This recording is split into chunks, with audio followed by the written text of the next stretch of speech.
Vean estas imágenes con muchísima atención, porque aunque parecían el típico fake, ojo, que puede haber hilo de misterio aquí. Carmen, buenas noches. Hola Iker, buenas noches. Pues sí, si te acuerdas, nos remontamos al 30 de abril del año pasado, Las Vegas, son las 11:30 de la noche ya pasadas, cuando la policía recibe un aviso.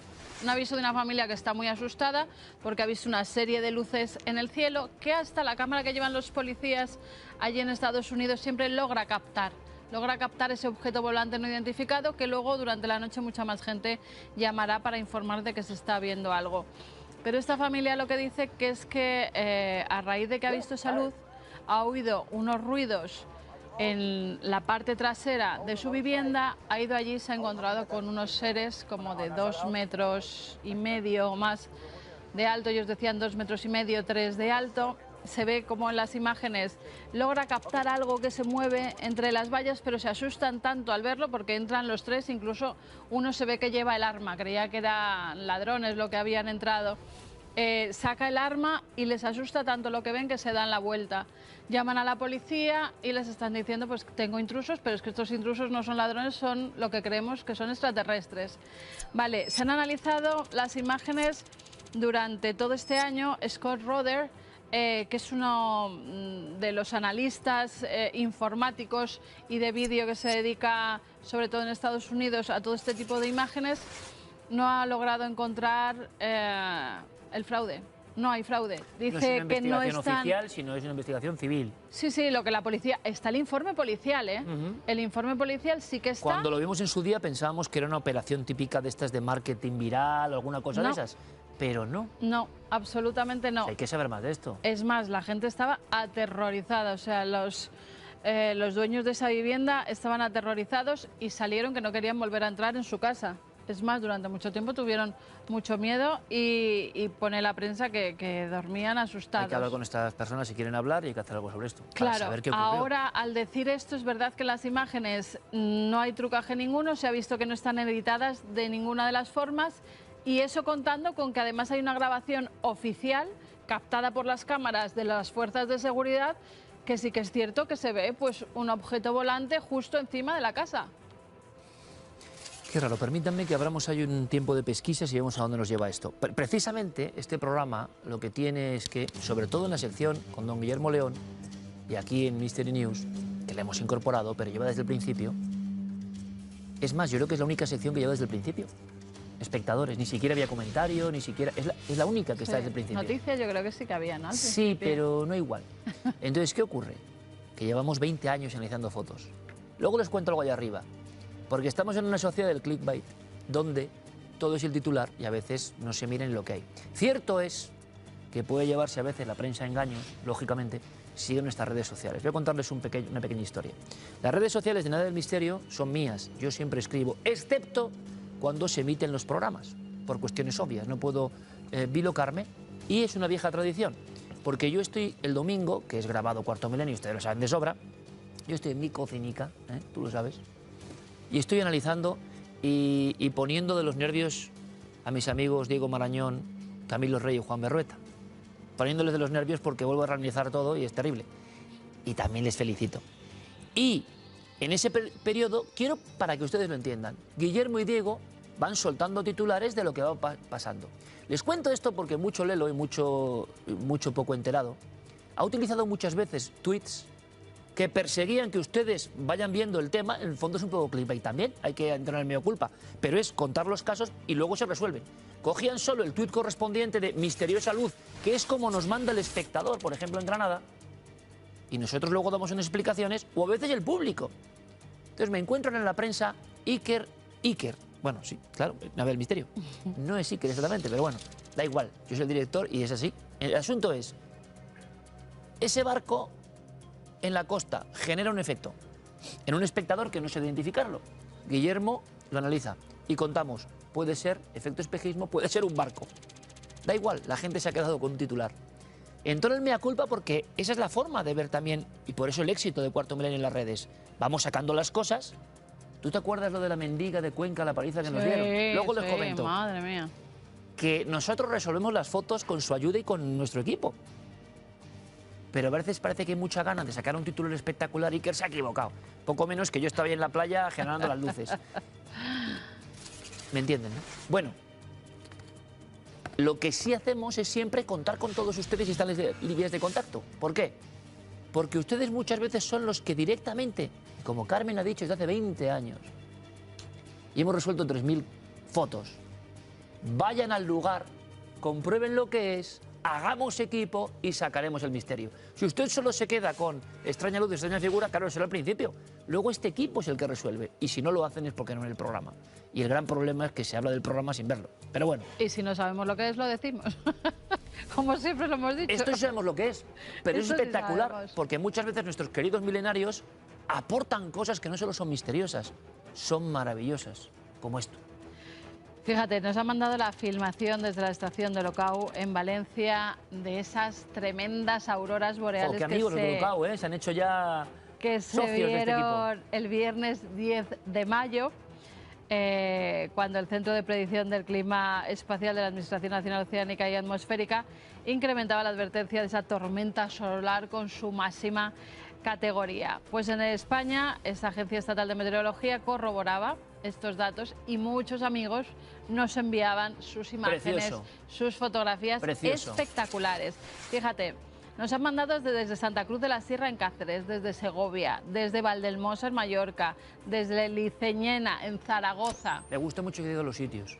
Claro, todos ¿Por estos qué? sitios. Porque nuestros Santi amigos en cualquier Hernández, pueblo. Pedro Vázquez, Irene Ruiz, Cristina Castán, Óscar Carreres, hasta Óscar captó. El gran nuestro Óscar Carreres, captó. inasequible el desaliento. Y es que se puso en algunas de brutal. ellas Es que no se ha visto en España cielo algo así, ¿no? completamente. Desde Villena también a mí me escribieron del proyecto Marsal, donde se veían unas auroras en Villena espectaculares. De verdad que fue una visión que normalmente la gente se va a otros continentes, Claro, ¿no?, a verlas, al norte, cuando incluso de de Europa. repente lo tenemos aquí. Bueno, fíjate que esto es el mago Muy Diego raro, Marañón. porque normalmente aquí no suele el haber. mago, tormenta solar, Diego Marañón. Hasta políticos nos escribieron diciendo, ¿estáis viendo las auroras? Que es el mago que te saca, que a mí me emociona eso mucho, porque me gusta encontrarme la sorpresa de algún documento antiguo histórico. Pues se hablaba con cierta expectación en Madrid y en España de algunas auroras hace ya casi más de un siglo y cómo la gente normal, imagínense si nos impacta hoy, cómo fue. Y lo que impacta, me ha llamado Nacho Ares, tu querido amigo, diciendo que hay novedades sobre el tema pirámides y quiero escucharle, pero antes un hallazgo asombroso, antes teníamos ahí, ahora ya no, la momia desconocida, Esto es otra vez, es como la bruja que chupaba la sangre en un accidente, inicio de novela. Pues esto es inicio de otra novela. Voy a empezar, repito, a cobrar royalties y voy a registrar todas las ideas que salgan de aquí. Es broma. Atención. Es una publicación científica. Journal of Science Exploration ha publicado este estudio científico en el que han llegado a unas conclusiones que a mí me parecen espectaculares y que pueden explicar muchas cosas. Se hablaba desde siempre de la maldición de las momias, ¿verdad? Y hasta ahora todos creíamos que eran esos hongos que se habían generado después de tanto tiempo enterradas estas personas, que incluso podían haber puesto, no sé, cualquier cosa allí, y efectivamente habían puesto cosas. Mira, Howard Carter sabemos que temía a la maldición porque él sabía de esos hongos. Es más, él cogió hisopos de los sarcófagos antes de abrirlos, pero claro, con las técnicas que tenían entonces, que no son las de ahora. Y aún así murió de un cáncer bastante extraño. Hay que dar un dato, que es que los autores de este estudio han visto que los cánceres en esa zona de Egipto o en varias zonas de Egipto son mucho más elevados que en otras zonas. Además, cánceres muy concretos, de huesos, de sangre. ¿Y todo por qué? Porque parece que los antiguos egipcios utilizaban uranio. Esa maldición de las momias... ¿En estado natural, del que luego se depura y...? Uranio 235, lo que ellos llaman torta amarilla. Torta amarilla. Esa torta amarilla hoy en día se usa en los reactores nucleares.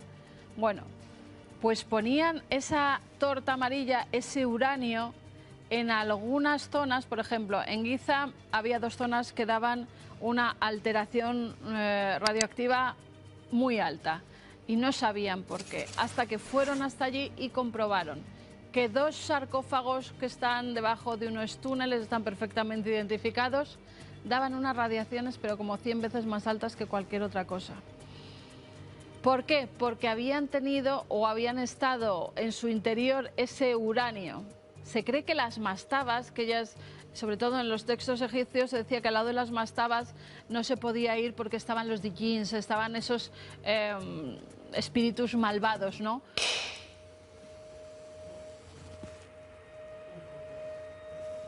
Oye, yo seguiría grabando, ¿eh? Yo seguiría grabando. O sea, ha sido el espíritu del... Se ha dicho... No cortes. Pero no, esto hay que emitirlo. Esto no hay que cortarlo. Esto es hablar del Dijin. No me cortéis esto, por Dios. El Dijin y la mastaba, yo diciendo, claro.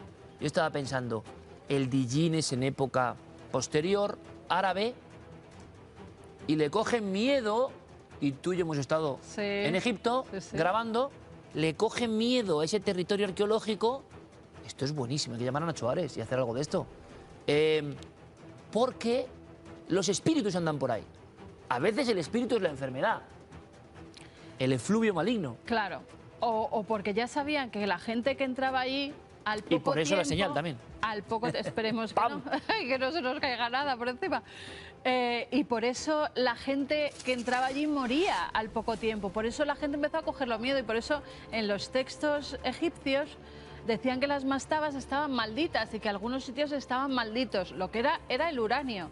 ¿Cómo tenían esa capacidad para saber que es aquel que entraba a profanar el sueño de los muertos, la mastaba o el uranio que hubieran puesto iba a acabar con él? Claro, pero... O sea, la maldición de los faraones es real sabiendo lo que estaban utilizando. Hay que hacerlo, porque estoy acordándome de Rafa Balaguer, nuestro querido amigo, que mide, ¿no?, en diversos lugares cuestiones del telurismo. Oye, yo me voy a Egipto con él a ver si pero es un temazo espectacular, ¿eh? Otro tema espectacular, hay que hacerlo. Apunto aquí, llamar a Nacho y a Rafa y hacer este tema. Pero fíjate, oye, ¡pum! Había ping. también... Es que ha sonado impresionante, sí. Había Nunca también nos ha pasado aquello, algunos... No menciones al Dijin en vano. Yo no lo he mencionado en vano, es un estudio. Aquí, territorio sagrado. Esos jeroglíficos egipcios que van con los vasos muchas veces, que a veces se creía que eran los vasos canopos, donde se guardaban vísceras y tal. ¿Te imaginas que sea el uranio? Es que creen que es cuando llevaban en esas procesiones, esos vasos era lo que llevaban el uranio, no otras cosas. Impresionante, impresionante. Bueno, siempre en las ruinas de las cosas, sean más antiguas o más modernas, queda como un recuerdo enganchado en el tiempo. Y si no, que se lo digan a los habitantes de una casa, ¿saben de dónde? O sea, vamos de un lugar mítico, Egipto, a Salem. ¿Y qué ha pasado en Salem? Tú imagínate que tienes una casa en Salem, o sea, el pueblo de brujas, bueno, también yo creo que hay mucha literatura, ¿eh? Que es verdad también, que pasaron cosas, pero hay mucha literatura. Yo no me compré una casa en Salem, por ejemplo. Bueno, a lo mejor si está bien, pues oye, para estudiar allí la brujería. Te compras la casa en Salem, ¿no? Estás haciendo reformas, estás haciendo obras y de repente del marco de una puerta que quitan, dentro de ese marco que hay, un tablero Ouija troceado, pero en 6 trozos, así, tal cual. ¿De época? No parece muy antiguo, ¿eh? Ah, bueno. No parece muy antiguo, pero ¿quién narices rompe un tablero de Ouija y lo pone en el marco de la puerta? Pues alguien muy normal, no. Tiene dos opciones la persona de Salem. Sinceramente, permítame un poco el tono de humor, pero usted está en Salem y se encuentra esto en el marco de la puerta. Tiene dos opciones, como si le aparece la araña reclusa. Prender fuego a la casa y alejarse de la brujería. Bueno, pues prendió fuego al tablero Ouija. ¿Ah, solo el tablero Ouija? Solo el tablero. Mal hecho. Ah, pero la casa la vendió. La vendió dijo otro. Que ya no estaba. Dijo que ella ya, que allí, Tú que no sabes se quedaba. Que la persona que está ahora mismo en esa casa, sin saberlo, es un desgraciado de por vida. Totalmente. Tiene que prender fuego hasta los cimientos. Permítanos, pero es que es así. O sea, yo me encuentro una ouija en las paredes dentro de la... ¿Te acuerdas del caso aquel de Coslada? Donde una familia, esto lo hicimos... ¿Ves? Aquí cambiamos enseguida el tono. ¿Te acuerdas? Lo investigó. Mira, se me ponen los pelos de punta, se me dio mucho miedo. Porque yo supe algo de esa historia. En Coslada, años 90, una familia, una pareja, y yo creo que lo recreamos. Pasan cosas, enfermedad, historias, y un día por accidente quitan el papel y empiezan a salir todos los signos en una habitación cualquiera, de un bloque cualquiera, de una ciudad dormitorio cualquiera. Signos un poco como los de Eurovisión, que utilizó ahí la de Irlanda, ¿no? Sí, hombre, sí. Eso es así un poco sí. demoníacos y así extraños. Sin saber nada, pero sí.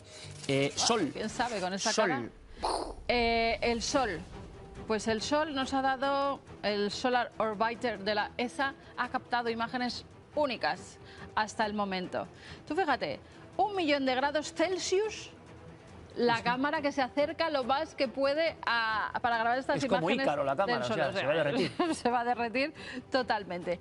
Pero hay cosas, te lo voy a leer porque como son palabras de estos así, espículas, que son las agujas esas de gas. Bueno, pues pueden llegar hasta los 10.000 kilómetros. Cuando vemos esas imágenes del Sol que parece así y hacen ¡pin! Esas son las espículas, exactamente. La lluvia coronal, que es el material más frío, también lo ha logrado captar en estas imágenes, que está como formado por acumulaciones de plasma que tienen más densidad y caen hacia el Sol. Entonces parece que es una auténtica lluvia.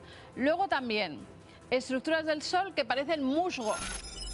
Lo asemejan al musgo de la Tierra en el sentido que parecen pues como unos filamentos así como de encaje. Todas esas imágenes hoy en día se ven como estamos viendo. Son espectaculares. Son las más cercanas que se han grabado del Sol y las más el Sol, claro, en Egipto, que venimos de ahí, y en la prehistoria, que iban a adorar ese ojo dorado que les miraba, ¿no? Desde la inmensidad, lógicamente. Y aún seguimos un poco sorprendidos, ¿no? Si uno lo piensa. Hablando de musgo, en el Sol, más o menos musgo, pero vean que será entre simpático y raro. ¿La cola andante o qué es esto? La col andante, no la cola andante. La col. Pues sí, eso se creyeron en China, que era una especie de col. De esas además que las coles chinas, las que te ponen en todos los restaurantes chinos, porque se parece a eso, parece una hoja, hasta que se acercaron y de repente la hoja empezó a moverse, a virarse, y es que es una polilla. Pero una polilla verde gigante que estaba como saliendo del cascarón, se estaba moviendo, pero es que la polilla es así. O sea, el cascarón no de la pupa, será, ¿no? Del cascarón que montan cuando... Sí, de la corteza esa que hacen. De la corteza, no, del capullo, porque se llama capullo, pero no quería decir eso. El capullo está saliendo y entonces por eso se iba moviendo la pobre así, como si estuviera... Duran muy pocos días, ya sabemos que cuando salen de los capullos al final duran 3 días o así, pero la cogieron justo en el momento. Bueno, pues ahora vamos a cambiar el tercio.